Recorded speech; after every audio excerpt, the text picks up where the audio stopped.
मोक्षमार्गस्य नेतारं भेत्तारं कर्मभूभृतां ज्ञातारं विश्वतत्त्वानां वन्दे तद्गुणलब्धये। तत्वार्थ सूत्र जी ग्रंथ, पहला अध्याय, सूत्र नंबर 6। बहुत ही महत्वपूर्ण सूत्र, इस पर अपनी चर्चा चल रही है। कल अपन ने निश्चयाभासी और व्यवहाराभासी का स्वरूप देखा। अभी लास्ट में अपनी कल चर्चा चल रही थी 19 नंबर के पॉइंट पे कि नय के दो प्रकार हैं, एक राग सहित और एक राग रहित।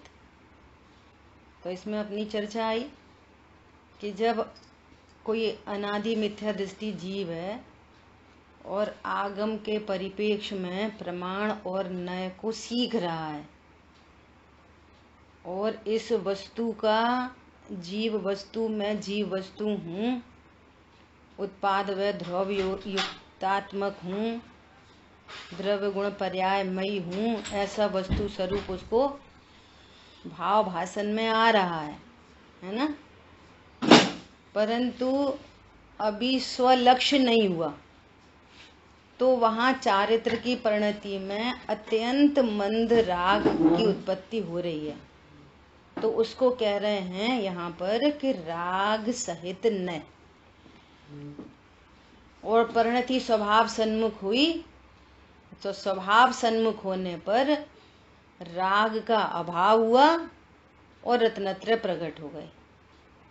तो वो राग रहित न।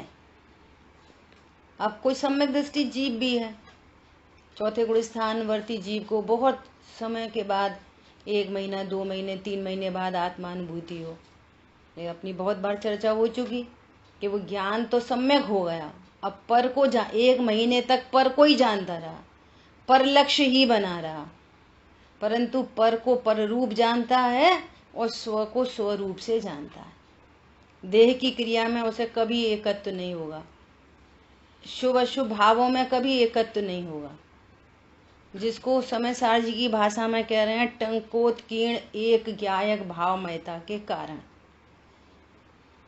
ये वाली बात यहाँ पर आई है ना। अब वो भी नयों से परिवर्तन करता है, तो वो भी समझो आत्मानुभूति के लिए बार बार सामायिक के लिए बैठे या विचार करे, स्वतत्व का विचार करे, तो सम्यक दृष्टि जीव को भी उस समय राग सहित न है। अनंतानुबंधी का अभाव हुआ, उतनी वीतरागता प्रति समय बह रही है, और पर्टिकुलर उपयोगात्मक देखेंगे तो वहां राग की सत्ता विद्यमान है, अप्रत्यक्ष ज्ञान जाति की। और फिर स्वभाव सन्मुख हुआ तो उस ज्ञान के साथ में वीतराग परिणति प्रकट हुई। तो ऐसा कार्यक्रम चलता रहेगा। तो यहाँ पर कह रहे हैं, अब देखो, अब अपने को कोई भ्रम ना हो, गलती नहीं हो, उसकी चर्चा अब यहाँ पर कह रहे हैं। देखो फिर से पढ़ते हैं। नए 2 प्रकार के हैं, राग सहित, अर्थात जिस ज्ञान के साथ में राग चल रहा है, राग सहित और राग रहित। आगम का प्रथम अभ्यास करने पर नयों का जो ज्ञान होता है वह राग सहित नय है। आगम के सापेक्ष में हम सीख रहे हैं और हमको ये भाव भाषण भी हो रहा है, हाँ मैं जीव हूं, मैं देह नहीं। लेकिन चूंकि परिणति स्वभाव सन्मुख नहीं हुई है, तो साथ में मंद कषाय रूप राग परिणति चल रही है,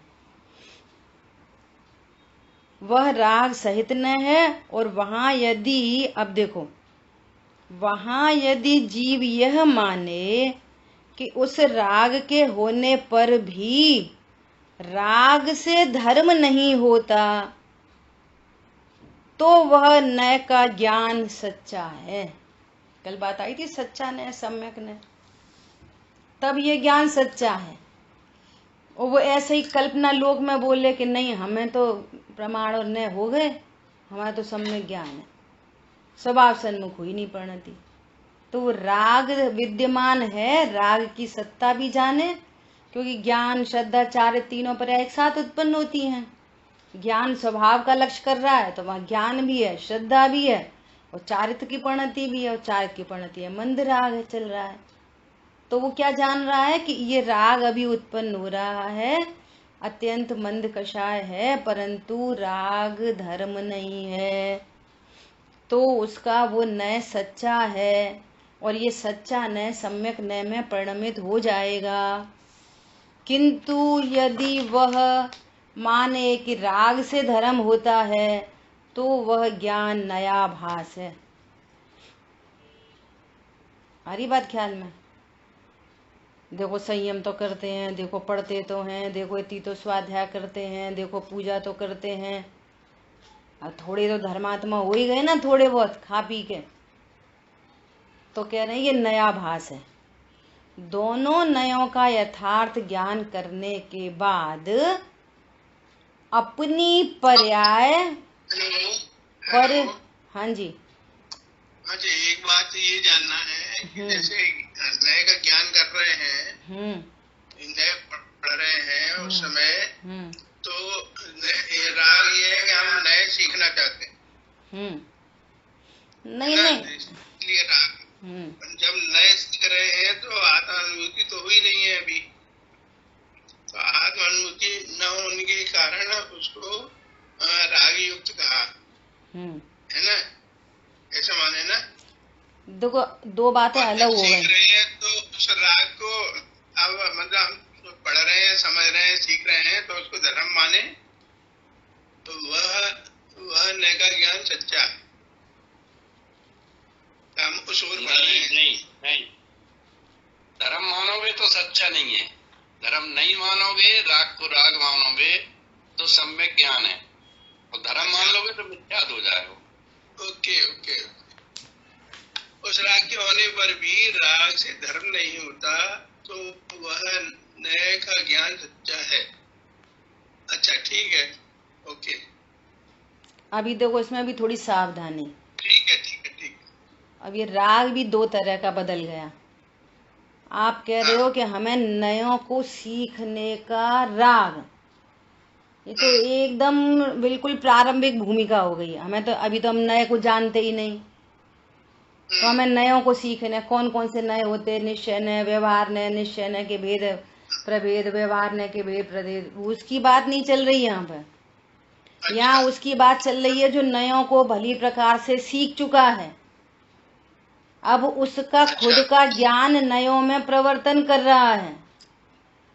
अब परिणति में ये वो तो एकदम स्टार्टिंग की भूमिका हो गई, उसकी बात नहीं चल रही यहाँ पे कि हमें नयों को सीखने का रहा।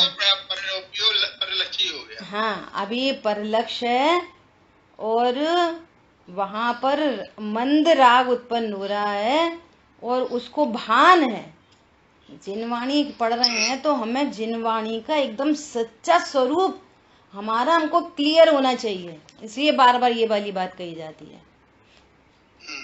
है ना। मिथ्या हो गया ना दीदी, हाँ, मिथ्या नय हो गया। फिर तो उसको नयों का स्वरूप ही नहीं समझ में आया ना, ऐसा ये कहना चाह रहे हैं। और बात समझ में आएगी, देखो। नहीं कैसे समझ में नहीं आया? ये कहना चाह रहे हैं पढ़ा सुना समझा। अभी अपन ये चर्चा करते हैं कि मैं तो शुद्ध नय से त्रिकाली ध्रुव हूँ। अब तो शुद्ध नय का विषय भूत आत्मा पता चल गया ना हमको जिनवाणी से, स्वानुभव से नहीं पता चला, जिनवाणी से तो पता चल गया ना। ठीक है। अभी अपन सामायिक की चर्चा करने वाले हैं। अभी इसको इतना सेंटेंस पहले पैराग्राफ पढ़ लें फिर चर्चा करते हैं।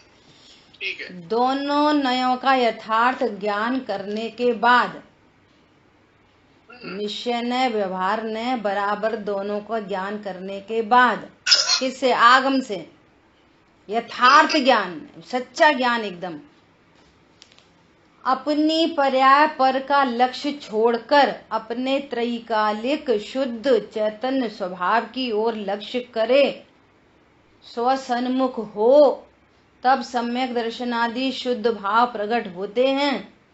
इसलिए वह नय राग रहित नय है। नय मतलब ज्ञान की पर्याय, जो ज्ञान स्वभाव सन्मुख हुई है, और जैसे ही स्वभाव सन्मुख हुई अब वहां राग उत्पन्न नहीं हुआ, वीतरागता उत्पन्न हुई, तो इस नय को कह रहे हैं ये नय राग रहित नय है। उसे शुद्ध नय का आश्रय अथवा शुद्ध नय का अवलंबन भी कहा जाता है। उस दशा को नयातिक्रांत भी कहते हैं। उसी को सम्यक दर्शन और सम्यक ज्ञान कहा जाता है, और उसी को आत्मानुभव भी कहते हैं। ठीक है, ये पूरी बात क्लियर हो गई। अब देखो, हमारी अचला भाभी जी का कल मैसेज आया कि थोड़ा सा सामायिक के बारे में बताएं, तो फिर अपन ने उनको यही वाली बात मैसेज किया कि अपन कल क्लास में ही चर्चा करेंगे। ठीक है, देखो अब एकदम अपन लेमैन लेवल से देखा है, एकदम लेमैन लेवल से, स्टार्टिंग से। ये कैसा सहज स्वाभाविक स्वरूप है, ये समझना है अपने को। जैसे मान लिया कोई भी मिलता है अपने को, और अपने को उसके प्रति राग है, या अपने को भगवंतों की ये तत्व की महिमा है, तो अपने मुंह से सबसे पहले क्या बात निकलती है कि भाई मंदिर जाते हो? हाँ मंदिर जाते हैं। पूजा पाठ करते हो? हाँ पूजा पाठ करते हैं। स्वाध्याय करते हो? पाठशाला पढ़ी है कि नहीं? स्वाध्याय नहीं करते। तो अपन सबसे पहले उससे क्या बोलेंगे कि भाई स्वाध्याय में आया करो। ठीक है, वो है कौन वास्तव में? वो भी त्रिकाली ध्रुव है, परम अकर्ता नाथ है। उसकी भी ज्ञान श्रद्धा चारित्र की पर्याय है। ज्ञान किसको कहते हैं? संगी पंचेंद्रीपना किसको कहते हैं? संगी पंचेंद्री ज्ञान, जिसमें उपदेश को ग्रहण करने की शक्ति होती है। एक बात, दो बातें साथ साथ चलेंगी। जिसमें उपदेश ग्रहण करने की शक्ति होती है, इसने उपदेश ग्रहण किया, संगी पंचेंद्री है ना। अपन कोई मक्खी मच्छर से तो कहते नहीं है मंदिर आया करो, भैया ये संगी है, संगी सही बात करते हैं। इसमें उपदेश ग्रहण करने की शक्ति तो अनंत जीवों में है। अनंत मत बोलो, संगी पंचेंद्री तो संख्यात होते हैं। शक्ति तो सर्व संगी पंचेंद्री में है, परंतु योग्यता बहुत कम लोगों में होती है। समझ में आ गई बात? दोनों में फर्क पता चला? शक्ति तो बहुत जीवों में है, सभी संगी पंचेंद्री जीवों में शक्ति है, लेकिन योग्यता बहुत कम होती है। 100 लोगों से बोलोगे स्वाध्याय में आया करो, तो 100 के 100 नहीं आएंगे। जिनकी योग्यता पक रही होगी वे आ जाएंगे। समझ में आ गई बात? अब ये योग्यता उनको स्वाध्याय में ले आएगी, हमारे कहने से नहीं आएंगे, योग्यता से आएंगे। ठीक है, अब वो स्वाध्याय में आने लगे तो भैया स्वाध्याय किया करो, स्वाध्याय किया करो, तो अभी स्वाध्याय करने लग गए। अब फिर से स्वाध्याय तो बहुत करेंगे। स्वाध्याय का मतलब क्या है? स्वाध्याय का मतलब पढ़ना कि सुनना? बहुत जीव स्वाध्याय पढ़ेंगे सुनेंगे। अभी 6 द्रव्य 7 तत्व के नाम परिभाषा सब बताएंगे, लेकिन अपनी परिणति में हे उपाधि को चेक नहीं करेंगे। योग्यता स्वाध्याय किसको कहना? कि जिसमें स्व का अध्ययन हो। भगवान ने 6 द्रव्य बताए तो वो हो, मैं जीव द्रव्य हूं। 7 तत्व बताए तो मैं 7 तत्वों में जीव तत्व हूं। उन्हें आशा बंध तत्व बताया, तो ये आशा बंध तत्व मेरी परिणति में उत्पन्न हो रहा है। यही दुख रूप है, कोई परद्रव्य दुख रूप नहीं है। भगवान ने पुद्गल को तो ज्ञान का ज्ञेय मात्र बताया, उसको तो सुख दुख का कारण नहीं बताया। इसका नाम है स्वाध्याय। पॉइंट समझ में आया? स्वाध्याय इक्वल टू पढ़ना सुनना नहीं। इसलिए क्या बोलते हैं, भाषा सी चलेगी, भैया पढ़ो सुनो। गुरुदेव श्री कहते हैं, एक गृहस्थी वाले जीव को, जो व्यापार धंधा सब करता हो, महिला है तो पूरे बच्चे को पालती हो, सब करती हो, कम से कम 4 घंटा स्वाध्याय करना चाहिए अपने हित के लिए पर्सनली। तो हम तो 4 घंटे खोल ली किताब और 4 घंटे बैठ गए, हम तो 4 घंटे पढ़ते हैं, तो इसका नाम स्वाध्याय है।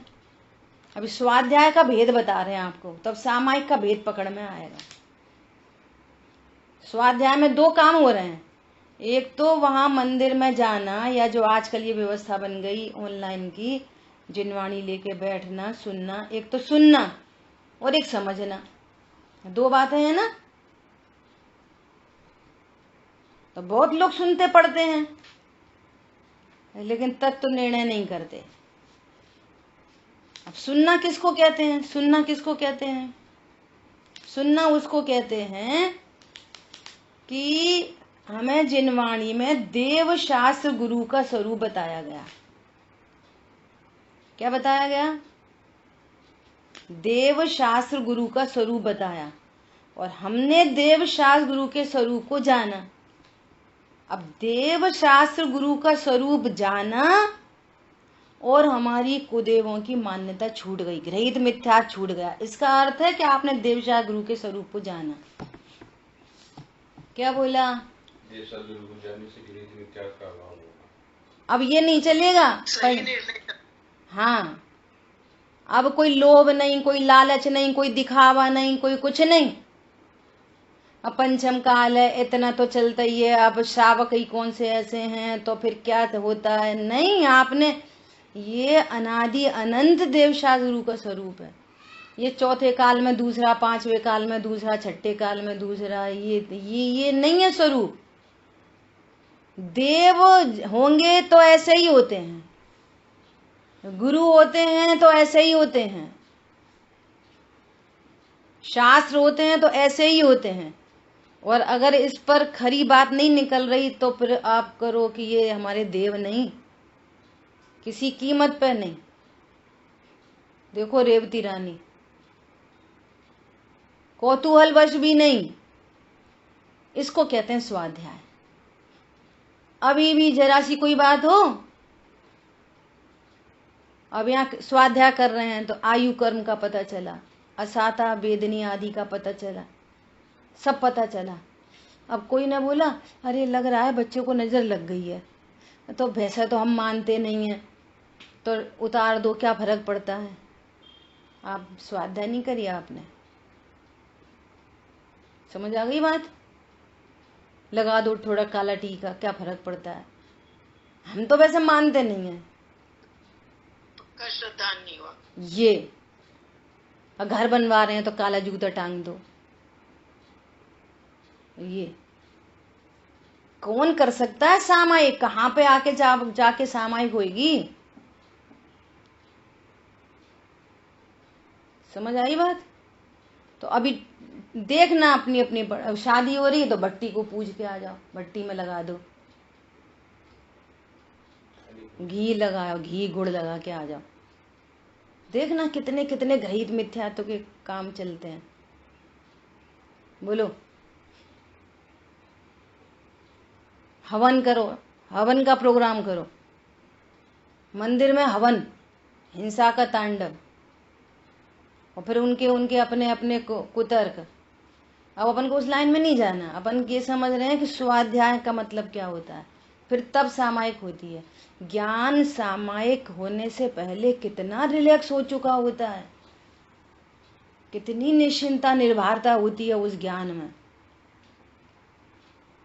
व्यापारी मुमुक्षु हैं और व्यापारी ऐसा बोलते हैं कि अब देखो अपन को तो रहना है ना लोगों के बीच में, समाज के बीच में, ऐसा तो अपन मानते नहीं है, तो चंदा दे दो, होली का चंदा दे दो, और जलाएंगे लकड़ी, और माँ कितनी जीव राशि जलेगी, दे दो चंदा। इतनी सारी छटनी होने के बाद सामायिक होती है। देख लो इतनी छटनी हमारी हो चुकी कि नहीं हो चुकी। अरे अब वो तो लोक व्यवहार में करना पड़ता है, तो फिर तुम देख लो तुम्हें लोक व्यवहार में रहना है कि सिद्धालय में रहना है। रहना है सिद्धालय में, काम करने लोक व्यवहार के, तो फिर लो रहो लोक में ही, फिर क्या प्रॉब्लम है। और सामायिक की बात कर रहे हैं अपन। एक बात हो गई, गृहीत मिथ्या टोटल फ्री होता है गृहीत मिथ्यात्व से, टोटल, कोई कुछ नहीं। अब आई बात अग्रहित की, बात आई है ना। अब वो बराबर से 6 द्रव्य का 7 तत्वों का निर्णय करते चल रहा है, उसको भाव भाषित हो रहा है, मैं तो अविनाशी हूं, ये देह मेरा कुछ नहीं करती, देह से भिन्न भगवान आत्मा हूं। अब ऐसे जीव को जैसे वहां उपदेश दिया ना कि भैया स्वाध्याय किया करो, ऐसे ही चरणानियों का उपदेश यहाँ पर है, क्या सामायिक किया करो। समझ आ रही बात। लेकिन स्वाध्याय किया करो का अर्थ क्या, तत्व निर्णय। ऐसी सामायिक किया करो में पूरी विधि लिखी है ग्रंथों में, चरणानियोग की तरीके से, पद्मासन में बैठना, खड़गासन में खड़े रहना, पूरा एक स्वच्छ आसन होना चाहिए, स्वच्छ प्लेस होना चाहिए, किसी ऐसे गंदे स्थान पर नहीं बैठना, इस दिशा में मुंह करके बैठना, ऐसा पूरा व्यवस्थित, पूरा सिर को ढक के बैठना, ऐसे स्थान पर नहीं बैठना जहाँ पे मच्छर वच्छर होते हों। क्यों, तुम विश्व का सबसे सूक्ष्म काम करने जा रहे हो। यहाँ पे इतना सा उपयोग भ्रमित हुआ, इतने से स्लिप हुए तो सीधे खाई में गिरे, ऐसी स्थिति है यहाँ पे। कितनी सावधानी से जैसे ड्राइवर ड्राइविंग करते हैं ना, एकदम पतली रोड पे, दोनों तरफ खाई और पतली रोड पे निकल रहे, उससे भी अनंत गुना सूक्ष्मता की ये बात है सामायिक। तो बैठने ऐठने की ये सारी चर्चा जिनवाणी में है। अब सुनना, अब हम क्या समझ रहे, जैसे हम वहां समझ रहे थे ना पढ़ने का नाम स्वाध्याय, ऐसे ही हम वो सब चर्चा समझ के और ये बैठ गए कि बैठने का नाम सामायिक। अब बैठ गए तो तुम पहले ही मिथ्यात्व लेके बैठे, पहले ही घड़ा उल्टा रख गया। बैठना चाहिए, उपदेश तो ऐसे दिया जाएगा, बैठना चाहिए। बैठना चाहिए मतलब उपयोग को निश्चिंतता देकर बैठने की बात करी जाएगी। शरीर से बैठना चाहिए तो पहले ही घड़ा उल्टा लेके बैठ गए, अब सीधा कितने घड़े रखे जाएंगे इस पे। पॉइंट समझ में आया। लेकिन बैठने की क्रिया होती है तो वो एक सहज प्रक्रिया है, उसको सहज उछलता हुआ भाव आएगा। जैसे जिसको स्वाध्याय में जब आनंद, जैसे ये बच्चे हैं, जैसे नाम लेके बोलूं मेघा है, मैंने तो उसको दोपहर की क्लास में इनवाइट किया था तो ये तो खुद से ही आने लगी सुबह भी। ऐसे रागिनी है, मैंने तो उसको दोपहर की क्लास में इनवाइट किया था तो ये खुद से ही सुबह आने लगी। तो उसका रस पड़ता है ना, वो अच्छा लगता है, आनंद लगने लगता है, अपना हित भाषित होने लगता है, तो वो सहजपने वो क्रिया होती है। ऐसे ही ये पता चला कि स्वाध्याय करने के लिए मंदिर जाना है, स्वाध्याय करने के लिए जिनवाणी खोलनी है, लेकिन जिनवाणी खोलने का नाम स्वाध्याय नहीं है। ऐसे ही अपने स्वभाव का भाव भाषण करने के लिए, स्वभाव सन्मुख होने के लिए सामायिक करनी है। ऐसे बैठना है तो बैठने का नाम सामायिक नहीं है, पर जो सामायिक करेगा उसको सहजपने बैठने की क्रिया होगी। और जैसे स्वाध्याय के लिए हम बारंबार बार बार पढ़ते हैं फिर तत्व निर्णय होता है, ऐसी वो जीव बार बार बैठता है और फिर उसकी एक सहज सामायिक हो जाती है।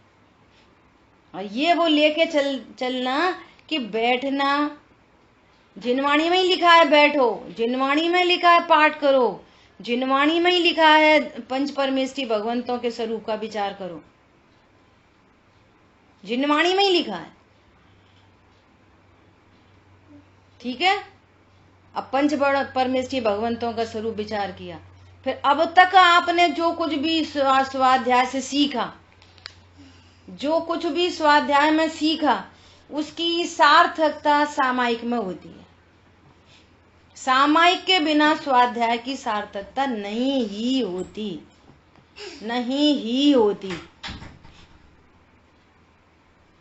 पूरी स्वाध्याय की सार्थकता सामायिक में होगी। फिर एक वो सहज प्रक्रिया हो गई उसकी, पर ऐसा नहीं कि मुझे बैठना है कि मुझे, अरे मैं तो वो ज्ञान स्वरूप लेके बैठता है। तो भाषा यही आ रही है बार बार बैठने की। मैं ज्ञान स्वरूप ही हूं कि उठता बैठता हूं। ज्ञान की स्थापना करके बैठना। और फिर जो आपने अब तक स्वाध्याय में सीखा, जिसकी ये बात कर रहे हैं, जिनवाणी के माध्यम से जो आपने निश्चय नय के स्वरूप को जाना, व्यवहार नय से स्वरूप को जाना, पर्याय के स्वरूप को जाना, अब वो ज्ञान पर्याय में उत्पन्न होता हुआ राग वो बिल्कुल पकड़ में आता है, ख्याल में आता है। ज्ञान में तरह तरह के गेयाकार बनते हैं, वो ख्याल में आते हैं। और अब जो आपने नयों से सीखा कि ये ज्ञान आकार रूप में नहीं, मैं ज्ञान स्वरूप हूँ, ये मोह की मंदता होती चली जाती है। मोह की मंदता, अपनी सत्ता, यहाँ जो मैं हूँ द्रव्य गुण पर्यायमयी वस्तु, अपनी सत्ता का भाव भाषण करने के लिए ये सामायिक होती है। मेरी एग्जिस्टेंस, देह की एग्जिस्टेंस तो स्वीकार है, लेकिन यहाँ देह देवल में मैं भगवान आत्मा विराजमान हूँ। यहाँ शाश्वत देव है, और शाश्वत देव नहीं अकेला, द्रव्य गुण पर्यायमयी पूरी वस्तु। उस द्रव्य गुण पर्यायमयी पूरी वस्तु में भी कैसा पर्याय को गौड़ करके कैसा मैं शाश्वत देव हूँ, त्रिकाली हूँ, ध्रुव हूँ। अब शब्द तो जो देने हैं वो दो, कोई ऐसा नहीं है कि जिनवाणी में कहीं भी ऐसा नहीं लिखा कि ऐसे ऐसे शब्द बोलते रहना तो सामायिक होगी। भाव भाषित जैसे अपनी एग्जिस्टेंस का, अपनी सत्ता का जिस प्रकार से भाव भाषण हो वो सामायिक है। और सामायिक मतलब समता, सामायिक मतलब साम्य भाव है ना। वो साम्य प्रकट हुआ कि इस विश्व में कोई पर पदार्थ मेरा तेरा नहीं, कोई पर पदार्थ इष्ट अनिष्ट भाषित नहीं हो रहा, ये परिणति में साम्य प्रकट हुआ। उस साम्य का नाम सामायिक है। अब जो कल टाइम की चर्चा आई कि जीवों को मार्ग में लगाने के लिए वो टाइम फिक्स करेंगे, भैया संधि के काल में सामायिक करना, सुबह ब्रह्म मुहूर्त में सामायिक करना, फिर ये जो संधि काल होता है 12 साढ़े 12 बजे सामायिक करना, शाम के संधि काल में सामायिक करना, रात्रि के संधि काल में सामायिक करना। ऐसे 4 टाइम बताए। जब दिव्यध्वनि खिलती है उस समय सामायिक करना। लेकिन जिसने अपने स्वरूप का भाव वासन किया है अब तो उसको नित्य सामायिक है। ऐसे कोई टाइम बाउंडेशन थोड़ी है कि इसी टाइम पे सामायिक करना, उस टाइम पे नहीं करना। वो तो हर समय सामायिक हो, इसलिए 4 समय बताए जिनवाणी में। तुम 1 टाइम कर सकते हो, 1 टाइम करो, 2 टाइम कर सकते हो, 2 टाइम करो, 3 टाइम करो, 3 टाइम करो, 4 टाइम, 4 टाइम करो, 5 टाइम करो, 6 टाइम करो। और पर्टिकुलर वो टाइम पे अगर आपको अपना ऐसा रिलैक्सेशन आपको दिन में दोपहर में 2 बजे लग रहा है, 3 बजे, तो 3 बजे सामायिक नहीं करोगे। ऐसे दादा बोलते ना कि यहाँ तो नित्य समाधि है, सम स्वरूप का निर्णय अनुभव हुआ है। उसका आशय तो ये है कि सामायिक जो है ना, एक तो निर्विकल्प अवस्था होनी चाहिए, मतलब विकल्प नहीं चलना चाहिए मन में। एक तो ये, और दूसरी शांत जगह हो, उपयोग भ्रमित ना हो। हाँ। बस ये चीज दिखना है। बस पर्पस क्या है, पर्पस क्या है, सामायिक का पर्पस क्या है? कारण से बोले तो जो आपने स्वाध्याय में सीखा है वो आपको, हाँ, वो आपको ख्याल में आए कि हाँ मैं भगवान आत्मा हूँ। जो आपने सीखा है कि कोई परद्रव्य मेरे लिए इष्ट अनिष्ट नहीं है, तो वो सामायिक में वो भाव भाषित होता है। सही बात है, मेरे लिए कोई पर पदार्थ इष्ट अनिष्ट नहीं है, दोनों साइड से। उसका रिजल्ट क्या आएगा? उसका रिजल्ट आएगा समता। ऐसा तो बाकी टाइम विषमता में रहना, अरे हमेशा ही साम्य भाव में रहना। ऐसा दादा बोलते ना, मेरे को तो जीवन में समाधि है, मेरे को नित्य समाधि है, 24 घंटे समाधि है। कब होगी समाधि? मरेंगे तब। अरे मरण तो एक समय का रे, पूरे जीवन में समाधि है। और जिसको जीवन में समाधि होती है तो वो ऐसे उसने पहले से ही निर्णय अनुभव किया है कि ये देह भिन्न है, तो वो छोड़ देता है, देह ऐसे छूट जाती है। उसे मालूम है आयु कर्म पूरा होएगा, देह छूट जाएगी। हमने तो पहले से ही उसको भिन्न जाना है। अब इसको ऐसे ही दूसरी भाषाओं में, साहित्यिक भाषाओं में ऐसा बोलते हैं, क्या बोलते हैं कि भैया घर से खड़े खड़े निकल जाओ, खड़े खड़े नहीं निकलोगे तो पड़े पड़े निकलना पड़ेगा, 4 लोगों के कंधों पे निकलना पड़ेगा, फिर अपने पैरों से निकल जाओ। अब ये निकल जाओ नहीं निकल जाओ का भाव क्या है? निकल जाओ का भाव क्या है? ये द्रव्य गुण पर्याय से स्वरूप को जानना, इसका नाम है घर से निकल जाओ। घर से निकल जाओ मतलब पैदल निकल जाओ नहीं, ये घर परिवार मेरा नहीं है, ये घर से निकल गए आप। क्या कहा? इसलिए कहा है गृहस्थी छोड़ने को के परिणाम भी होते हैं, लेकिन वहां पर ये लिखा है गृहस्थ पना त्याग कर। जिसको गृहस्थ पना छूटता है उसकी गृहस्थी छूटती है, और गृहस्थ पना नहीं छूटता तो गृहस्थी नहीं छूटती। और गृहस्थ पना भेद विज्ञान से छूटता है, और भेद विज्ञान ये है कि मैं एक टंकोत कीर्ण ज्ञायक भाव हूँ, बस वो टंकोत कीर्ण एक ज्ञायक भाव का भाव भाषण करना, उसको अनुभूति करना, उसका प्रयास करना, ये सामायिक है। अब जैसे मान लिया कोई स्वाध्याय करे तो किसी को 1 साल में तत्व निर्णय हो जाए, किसी को 10 साल में, किसी को 20 साल में। जब उसकी पर्याय की योग्यता आएगी तो वो बोलेगा ओहो इतना अद्भुत स्वरूप है, एक साउंड आएगी। ऐसी सामायिक के लिए वो 1 साल से बैठता हो, 2 साल से बैठता हो, 3 साल से बैठता हो, 1 भव में बैठे, 2 भव में बैठे, जब वो अनुभूति की पर्याय उत्पन्न होगी, पर्याय उत्पन्न हो जाएगी। टोडरमल जी ने इतना स्पष्ट लिखा है कि तेरा पुरुषार्थ तो तत्व निर्णय करने वाले, तो उन्होंने तो विचार कहा है, तेरा पुरुषार्थ तो तत्व विचार करने का है, तत्व निर्णय करने का है। मैं शाश्वत हूं और पर पदार्थ इष्ट अनिष्ट नहीं है। अब दर्शन मोह के उपशमादि स्वयं होंगे, और तुझे इस भव में नहीं तो अगले 1-2 भव में आत्मानुभूति रत्नत्र प्रकट होंगे। अब ये कौन कहेगा कि 6 महीने के बाद हो जाएंगे रत्नत्र के, 1 साल में? कब होंगे? योग्यता होगी तब होंगे। ऐसे भी जीव हैं जिन्होंने 8 साल की उम्र में और कुछ अंतर मुहूर्त में केवल ज्ञान प्राप्त कर लिया, और ऐसे भी जीव हैं कि जिन्होंने कोटि पूर्व की आयु पूरी लग गई और आखिरी अंतर मुहूर्त में केवल ज्ञान लिया। बोलो, तो ये तो वैरी करेगा कि जिस जीव की जो पर्याय आएगी। कर्ता बुद्धि लेके, शरीर बुद्धि लेके सामायिक करोगे तो वो तो सामायिक ही नहीं होएगी। क्या बोला? देह बुद्धि लेके बैठे तो तुम्हारी सामायिक तो बाद में होगी, स्वाध्याय नहीं हुई। इसलिए बार बार शब्द यूज हो रहा है, स्वाध्याय की सार्थकता सामायिक में।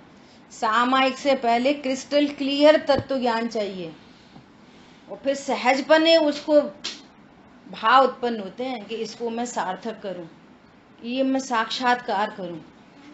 ये कोई आर्टिफिशियलिटी का नाम नहीं है। वैसी योग्यता पकती है तो वैसे भाव आते हैं, वैसे भाव आते हैं तो वस्तु प्रत्यक्ष होती है। ये है पूरी सामायिक की। ठीक है। जिनसे सामायिक में जिनसे निज से निज का मिलन, एक्चुअल सामायिक अभी आप बताए वो है, लेकिन हम लोग सामायिक को जो करते हैं और सामायिक नाम दे देते हैं कि थोड़ा सा प्रतिक्रमण पढ़ लिया, समाधि भावना पढ़ ली, कुछ पढ़ लिया, एक कर्तव्य जैसा कर लिया, बस ऐसे ही कारक नहीं है। लेकिन सामायिक का इतना सूक्ष्म रूप है, ये पता चल रहा है। ऐसा सामायिक में ऐसा अमेरिका वाली क्लास में ऐसा प्रश्न किया कि सामायिक में क्या होता है, तो ज्ञान ज्ञायक का अनुभव करता है। समझ आ रही बात? ज्ञान में ज्ञायक प्रसिद्ध होता है। एक तो ये भेद से कथन हो गया, ज्ञान की साइड से, विधि की साइड से। और अपन ज्ञायक की तरफ से बात करें तो मैं तो ज्ञायक हूं ना, मैं तो ज्ञायक हूं, तो ज्ञायक की तरफ से बात करो। सामायिक में क्या होता है कि कोई मुझसे मिलने आता है, मैं तो ज्ञायक हूं। सामायिक कौन करेगा? पर्याय करेंगी, मुझे थोड़ी सामायिक करनी है। इसका नाम है तत्व निर्णय। मैं अपना पर्यायों में नहीं, सामायिक करनी है, हमें करनी है, तो तुम करने वाली पार्टी में खड़े हो, पर्याय वाली पार्टी में खड़े हो। क्या बोला? पर्याय में वो सारा कार्यक्रम होगा, लेकिन मैं अपना पर्याय की पार्टी में कि ध्रुव की पार्टी में? पॉइंट पकड़ में आया भाई साहब? एकदम बात बदल गई। सामायिक में क्या होता है? कोई मुझसे मिलने आता, मैं कहीं नहीं जाता। ऐसे होती सामायिक। मैं की स्थापना करके, मैं त्रिकाली ध्रुव, मुझे सामायिक करनी है, तुम पर्याय की पार्टी में खड़े हो, और उपदेश इधर से ही चलेंगे और वस्तु स्वरूप इधर से आएगा। इतना परम अकर्तृत्व, परम ज्ञातृत्व भाषित होता है, तो ये सहज सामायिक होती है। प्रकाश ज्ञान की तरफ से क्या कहेंगे? ज्ञान की तरफ से तो ऐसा बोला, ज्ञान पर्याय ने बोला, ज्ञायक अनुभव करना, ना? ज्ञायक का अनुभव करता है, हम पर्याय की पार्टी में हो, है ना? ज्ञायक की तरफ से कोई मुझसे मिलने आता है, पर्याय आती हैं त्रिकाली ध्रुव से का साक्षात्कार करने। मैं तो बना बनाया भगवान हूँ, बस मैं परिपूर्ण हूँ। ये मैं परिपूर्ण हूँ, मैं बना बनाया हूँ, नथिंग टू डू, कुछ नहीं करना। कांक्षा की बात चल रही है, मत आए।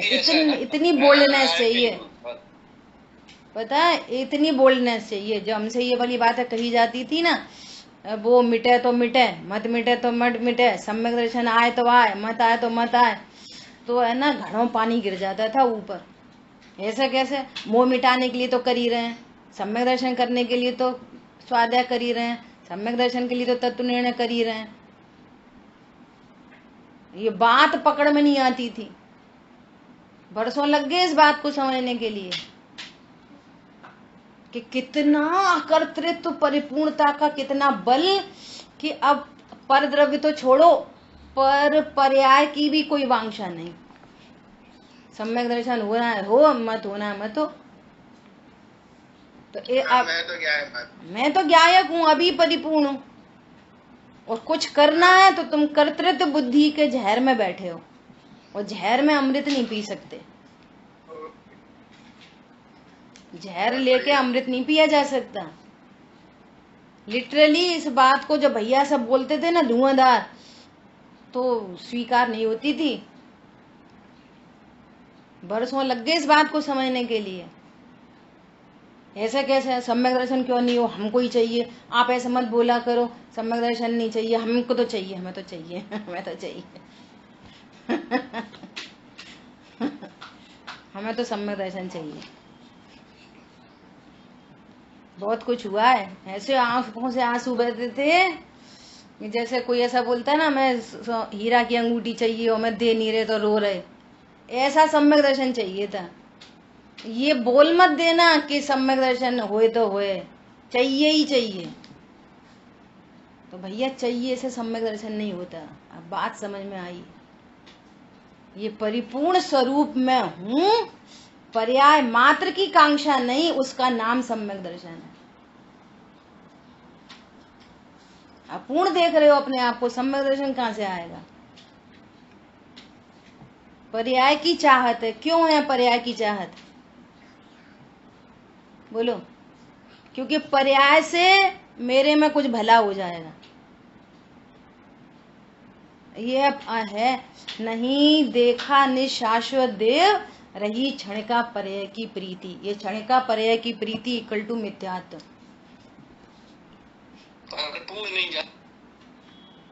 किसी भी पर और पर्याय की प्रीति इक्वल टू मिथ्यात्व। इस पंडित साहब ने लिखा है ना, मोह नशे जब जाने जाननहार। जब जाननहार बसता है ना, तो मोह की चट्टान पे पहला हथौड़ा पड़ता है, तब तक मोह ही पलता रहता है। अब स्टार्ट होता है मोह गलना। मोह गलना कब स्टार्ट होता है? चित परम अकर्ता नाश। द्रव्य दृष्टि सो सम्यक दृष्टि, पर्याय दृष्टि सो मिथ्या दृष्टि, पर्याय का लक्ष्य सो मिथ्यात्व का लक्ष्य, स्वभाव का लक्ष्य। हर समय ज्ञान की स्थापना हर समय ये होगी सामायिक। बस ये सामायिक है। क्या करना सामायिक में? होना नहीं, सामायिक में क्या करना? कुछ करना नहीं, उसका नाम सामायिक है। कुछ नहीं करने का नाम सामायिक है। अब फिर आचार्य भगवान ने गाथा ही लिख दी, कुछ मत बोलो, कुछ चेष्टा भी मत करो, और कुछ चिंतन भी नहीं करो। चिंतन तो करना पड़ेगा ना, पहले करना नहीं पड़ेगा, वो होता है। और चिंतन को आशव समझता है। ये भी बोला ना, जिस नय के साथ में मंद कषाय रूप राग उच्चलता है। जब तक राग चल रहा है तब तक धर्म नहीं हो रहा। प्रणति स्वभाव सन्मुख होती है, राग उत्पन्न नहीं होता, तो राग रहित नय प्रकट होता है। इसका नाम नयातिक्रांत है, पक्षातिक्रांत है। इसका ही नाम आत्मानुभूति है, इसी का नाम सम्यक दर्शन है, इसी का नाम सम्यक ज्ञान है। पहले सविकल्प ज्ञान में एकदम क्लियर ब्लूप्रिंट बनना चाहिए, क्लियर कट द्रव्य गुण पर्याय का स्वरूप एकदम क्रिस्टल क्लियर। इतना अंतरंग मामला है, ये बाहर से नहीं दिखेगा कुछ भी। ठीक है, बहुत बढ़िया। इस तरह से अपना ये पॉइंट पूरा हुआ। अब समय भी हुआ, शेष चर्चा करेंगे। हाँ जी, 5 पॉइंट 5-6 पॉइंट लिखे हैं, तो करेक्शन हो तो जरूर बताइएगा। एक तो सामायिक जो है ना, संसार के सबसे झूठ कार्य है, बहुत सावधानी की आवश्यकता है, नंबर 1। और दूसरी कंडीशन ये है कि इसमें उपयोग एकदम निर्विकल्प होना चाहिए, तभी ये कार्य बनेगा। और नंबर 3, स्वभाव सम्यक होने के लिए सामायिक बराबर ये है। और स्वभाव की सार्थकता सामायिक में होती है, ये भी ठीक है। स्वाध्याय की सार्थकता सामायिक सीखा उसको सामायिक हो। सामायिक मतलब ज्ञान की स्थापना करके ही बैठना चाहिए। बराबर, बस बराबर, तब होगा। हाँ, शरीर को लेके बैठोगे तो उल्ट तो कार्यक्रम नहीं बनेगा, चर्चा शरीर से की जाएगी। और नेक्स्ट, अपनी सत्ता का भावासन के लिए सामायिक होती है। बराबर है। और सामायिक में साम्य भाव, और साम्य भाव का मतलब कि पर पदार्थ इष्ट अनिष्ट ना लगे। बराबर, ठीक है, बराबर, बहुत बढ़िया। और सामायिक के पूर्व मतलब क्लियर कट जो है ना ज्ञान होना चाहिए, तभी सामायिक हो पाएगी। बराबर। देखो अभी आप इतने पॉइंट बोल रहे हैं ना, अभी ये पॉइंट बोलते बोलते मुझे क्या अभी एकदम से अभी क्या विकल्प आया, क्या चिंतन चला कि जैसे स्वाध्याय के लिए बोलेंगे ना कि भैया स्वाध्याय किया करो, तो स्वाध्याय हाथ पैर तो करेंगे नहीं, स्वाध्याय भी तो ज्ञान ही करेगा ना। तो फिर भेद दो, अकेले ज्ञान को भेद दो, वो स्वाध्याय करके आ जाएगा। काउंटर क्वेश्चन है, समझ में आ रही है बात? तो भैया ऐसे ही बोला जाएगा, एक क्षेत्रावगा संबंध है, भैया आया करो जाया करो, शरीर सापेक्षी कथन करेंगे स्वाध्याय के लिए भी, लेकिन स्वाध्याय शरीर तो नहीं करेगा, स्वाध्याय भी बोलेंगे क्या मंदिर आया करो, तो अकेले ज्ञान को थोड़ी भेज देंगे मंदिर कि जा भैया स्वाध्याय करके आ। एक क्षेत्रावगा संबंध शरीर सापेक्ष ही बोलना पड़ेगा, भैया बैठे हम तो जिनवाणी उठाई, ये करा वो करा, पॉइंट समझो। ऐसे ही सामायिक भी वो ज्ञान में ही होगी, तो बैठो भैया बैठा करो तो ज्ञान थोड़ी बैठेगा, शरीर सापेक्षी कहना पड़ेगा, ये मेरा मतलब है कहने का। सामायिक के लिए भी शरीर सापेक्षी बोलना पड़ेगा। कथन तो शरीर सापेक्ष चलेंगे। कथन तो सारे ही सापेक्ष होते हैं। हाँ, दीदी, कथन तो सारे ही सापेक्ष होंगे। समझ आई बात? कथन का मतलब ही है कहने में। ये अब शरीर सापेक्ष बोला कि बैठा करो भैया, पाठ किया करो, भगवंत के स्वरूप का विचार किया करो, तो हम बैठने को सामायिक समझने लग जाएंगे तो कितनी रॉन्ग प्रोसेस चली गई। सामायिक मतलब देह से भिन्न भगवान आत्मा का साक्षात्कार होना है। और अपन कह रहे हैं कि हम तो बैठते हैं, हम तो बैठते हैं, हम तो बैठते हैं, हम तो बैठते हैं, ये कहना है। ठीक है, हाँ ऐसा। चलो, सबको सामायिक हो, सच्ची सामायिक प्रकट हो। जिन वाणी के ज्ञान से सूझे लोकालो, सो वाणी मस्तक नमो सदा दे तुम दो। बोलिए द्वाशांग मई जिनवाणी माता की जय। जिनेंद्र सभी को।